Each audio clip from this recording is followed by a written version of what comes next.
எங்களுடைய அன்பார்ந்த வேண்டுகோள் அவங்க எல்லாம் இன்னைக்கு நம்முடைய தாய்மார்களுக்கு ஆதரவாக பாராளுமன்றத்தில் வாக்களித்து இந்த ஹிஸ்டாரிக் செஷன்ல அடுத்து வரக்கூடிய தேர்தல்களில் நம்முடைய சகோதரிகள் தாய்மார்கள் 1/3 குறைந்தபட்சம் எம்பிக்களாக எம்எல்ஏக்களாக அந்த மன்றத்திற்குள்ள செல்ல வேண்டும் என்று நம்ம எல்லோரும் விருப்பப்படுகின்றோம். ஏதோ பாரதிய ஜனதா கட்சி கொண்டு வந்தது என்று சொல்வதை விட எல்லோரும் சேர்ந்து கொண்டு வந்தோம் என்று சொல்லும் பொழுது இன்னும் பெருமையாக இருக்கும். ஆனால் இன்னைக்கு பார்க்கும் பொழுது நம்முடைய முதலமைச்சர் அவர்கள் பேசுவதை பார்க்கும் பொழுது அதற்கு இப்பொழுதே எதிர்ப்பு சொல்ல ஆரம்பிச்சிட்டாங்க. அதனால் 16, 17, 18 அரசியல் ரீதியாக இதை மாற்றுவதற்கான முயற்சி எடுக்கிறாங்க. ஆனால் நம்மை பொறுத்தவரை இது வேகமாக வர வேண்டும் என்று நினைக்கின்றோம். தமிழகத்தில் இருக்கக்கூடிய எல்லா எம்பிக்களும் அதற்கு ஆதரவு கொடுக்க வேண்டும் என்று நினைக்கின்றோம். ரஜினிகாந்த் பேசியிருக்காரு சார், நடிகர்களுக்கு முன்னாடி ரசிகர்கள் போகாதீங்கிறார். காலையில் விமான நிலையத்தில் பேசியிருக்காரு. ஆனால் என்ன கான்டெக்ட்ல பேசினாங்கன்னு எனக்கு தெரியலீங்கன்னா, ரஜினி சார் ஐயா என்ன கான்டெக்ட்ல பேசினாங்கன்னு தெரியாம நம்ம பதில் சொல்றது தவறா போயிடும். அதனால ரஜினி சாரே ஒரு பெரிய நடிகர், அதை விட ஒரு பெரிய பண்பாளர், அதை விட ஒரு சிறந்த ஒரு மனிதர். நம்ம எல்லோருக்கும் அவரை பற்றி தெரியும். அதனால எந்த கான்டெக்ட்னு தெரியாம நம்ம பேசக்கூடாது. நிறைய நடிகர்கள் வந்திருக்கிறாங்க, சக்சஸ்ஃபுல்லா இருந்திருக்கிறாங்க. அதே நேரத்தில் அரசியல்வாதியாக பரிமாற்றமும் அவர்கள் எடுத்திருக்கின்றார்கள், அரசியலும் ஜெயிச்சிருக்கிறாங்க. அதனால கான்டெக்ட் தெரியாம நான் பதில் சொல்ல விரும்பலைங்க. அதிமுக பொதுச்செயலாளர் எடப்பாடி பழனிசாமி ரெண்டு பேர் தரம் தாழ்ந்து பேசிக்கிறாங்க.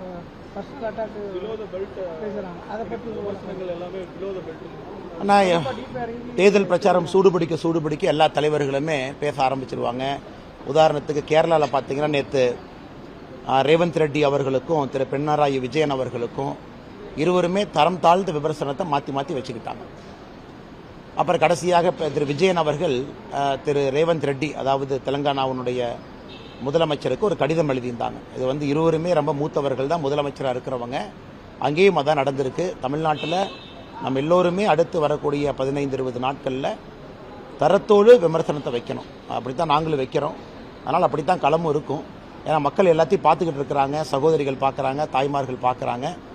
அதையெல்லாம் இதுவும் கண்டிப்பாக எல்லோரும் பேசக்கூடிய வார்த்தைகள் மக்கள் போய் வாக்குப்பெட்டியில் வாக்கு செலுத்தும் பொழுது எல்லாத்தையும் ஞாபகம் வச்சு தான் செலுத்துவாங்க. ஆனால் எங்களுடைய தேசிய ஜனநாயக கூட்டணி எப்பொழுதும் தரமான ஒரு கூட்டணி தான், தாய்மார்களுக்கு மரியாதை கொடுக்கக்கூடிய ஒரு கூட்டணி. நிச்சயமாக எங்களுடைய பிரச்சாரம் எபோவ் பார், எதிர்பார்ப்புக்கு மேலே தான் எங்களுடைய பிரச்சாரம் இருக்கும். பேசக்கூடிய வார்த்தைகளும் நிச்சயமாக அப்படித்தாங்கண்ணா இருக்கும். கேட்கட்டுங்கண்ணா அவரை சொல்லுங்கண்ணா, என்னென்ன கேட்கணும்?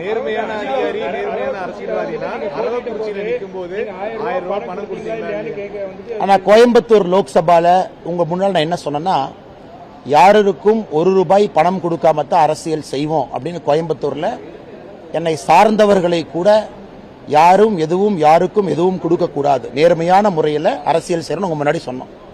இன்னைக்கு பத்திரிகை நண்பர்கள் முன்னாடி நான் சேலஞ்ச் பண்றேன். இன்னைக்கு நீங்க எல்லாமே கோயம்புத்தூரை சார்ந்தவங்க, கோயம்புத்தூர் பாலிடிக்ஸ்ல நான் நின்னேன், கோயம்புத்தூர் லோக்சபால் நின்னேன். நீங்க சொல்லுங்க, கோயம்புத்தூர்ல திராவிட முன்னேற்ற கழகம் 2024 தேர்தல் எப்படி சந்திச்சு? நான் பதிலே சொல்ல, உங்ககிட்ட அதை விட்டுறேன். கோயம்புத்தூர் லோக்சபால நிற்கும் பொழுது நீங்க பார்த்தீங்க டே 1ல இருந்து கோயம்புத்தூர் லோக்சபால் நான் சொல்றேன், இது ஒரு தரமான அரசியலை கொடுக்கணும். ஏன்னா இன்னைக்கு இந்த அரசியலை செய்யக்கூடிய இடத்துல நான் இருக்கேன், இதற்கு முன்பு அரசியலை செய்யக்கூடிய இடத்துல நான் இல்ல.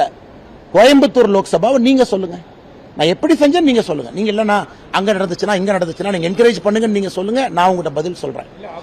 இன்னைக்கு கோயம்புத்தூர் சவுத்தை பொறுத்த வரைக்கும் செந்தில் பாலாஜி கரூரில் இருந்து கொண்டு வந்திருக்கக்கூடிய 18 இண்டிபெண்டன்ட் நம்ம சொன்னோம், சுயேட்சை வேட்பாளர். 18 பேர்த்துக்கும் ஒரே நோட்டரி தான் கையெழுத்து போட்டிருக்காரு. வேற ஆள் கிடைக்கலையா? இது கடையில் போய் பாத்திரம் வாங்கிட்டு வர மாதிரி, ஒரு கடையில் போய் பழைய பாத்திரம் வாங்கிட்டு வர மாதிரி 18 சுயேட்சைகளுக்கும் ஒரே நோட்டரி தான் கையெழுத்து போட்டு 18 சுயேட்சைகள் நிற்கிறாங்க. தொண்டாமுத்தூர்ல கரூரை சார்ந்த 3 பேர் நிற்கிறாங்க நான் பார்த்த வரைக்கும். அதனால் அருமை நம்முடைய பத்திரிகை நண்பர்கள் நன்றாக புரிந்து கொள்ள வேண்டும்.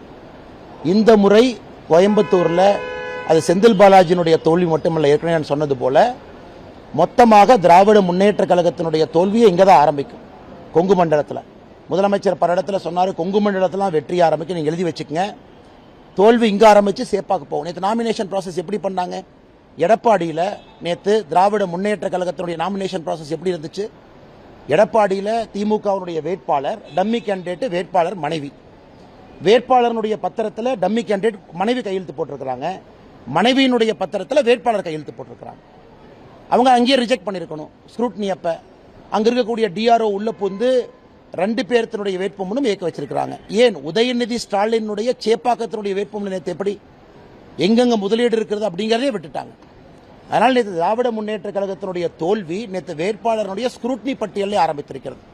அது எடப்பாடி தொகுதியில் திராவிட முன்னேற்ற கழகத்தினுடைய தோல்வி, சேப்பாக்கில் பல இடத்துல மேனேஜ் பண்ணி தான் அவங்க வேட்புமனுமே உள்ள கொண்டு போயிருக்கிறாங்க. அரசு அதிகாரிகள் அவர்களுக்கு ஆதரவாக செயலிட்டிருக்கிறாங்க. அதெல்லாம் கோர்ட்டுக்கு போறாங்கண்ணா.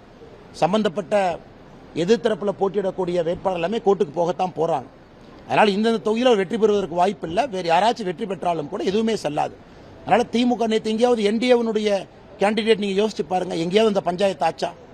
நேற்று முழுவதும் நீங்க டிவியில் பேசினதெல்லாம் என்ன? இவங்களுடைய வேட்பாளருடைய வேட்புமனுவே ரொம்ப கஷ்டப்பட்டு பலவிதமான யுக்திகளை கையாண்டு தான் வேட்புமனுவே ஏற்கப்பட்டிருக்கிறது. அப்படி இருக்கும்போது செந்தில் பாலாஜி யாருக்கு என்ன அட்வைஸ் கொடுத்துட்டு இருக்காங்க?